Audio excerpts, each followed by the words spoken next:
Tutto è qui per te, nuovo libro di Fabio Volo, pronto ad incontrare l'autore. Sì, non vedo l'ora, sono super emozionata. Io Fabio lo conosco perché fa lo speaker radiofonico Radio DJ e io faccio radio nella mia università e quindi sono appassionata e niente, appena uscito questo libro, è il suo primo libro che leggo tra l'altro e sono emozionata a incontrarlo, sì. Di che si parla in questo libro per chi non l'ha letto, almeno un anticipo? È una storia d'amore, ma non solo. E l'ho iniziato da poco, quindi sono ancora alle prime pagine, però è anche un'introspezione verso se stessi e che cos'è una relazione amorosa, insomma, per questa persona e per il personaggio, e io mi ci sto ritrovando in un po' di cose, quindi è un libro un po' per tutti, secondo me.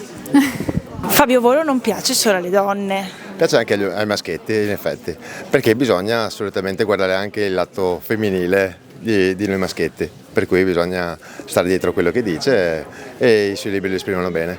Questo è un bel romanzo, ho appena cominciato a leggerlo, è una bella introduzione, il suo scrivere si sa esprimere bene in quello che è la parola scritta e poi lo sa anche rappresentare nei suoi film, diciamo. Viene molto rappresentato. È il primo libro che legge o non ne ha già letti altri? No, assolutamente, non è neanche il primo film a coppia che ho fatto. Okay. E un po' di coda me la sono già fatta per Fabietto. Però ne vale sempre la pena? Assolutamente, vale la pena seguirlo come nei suoi libri.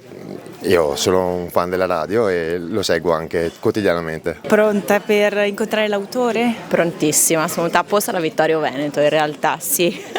Lo conosce da tanto come autore? Credo, non tutti, ma insomma abbastanza i suoi libri, quindi sì, sono qua apposta. Poi lo ascolto tutte le mattine a Radio DJ, quindi è un motivo in più. Fabio Volo ha un successo, almeno i suoi libri, un successo editoriale incredibile. Come mai per chi lo legge da tanto tempo? Secondo me perché sono di facile lettura e poi prendono le cose di tutti i giorni. Io nell'ultimo libro mi sono rivista, anche se in realtà non parlava di una donna, parlava di un uomo, però in alcune situazioni secondo me ti rivedi facilmente, quindi è per quello che becca veloce, no? È il primo libro che leggo.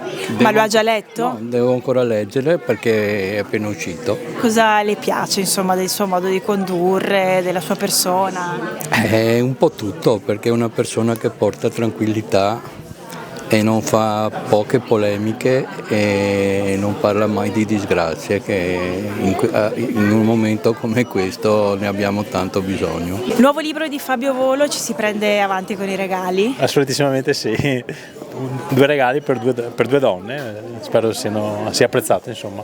Ma non ti hanno ancora contagiato con la passione di Fabio Volo? No, lo leggerò, dai. Preferisco altre letture, però apprezzo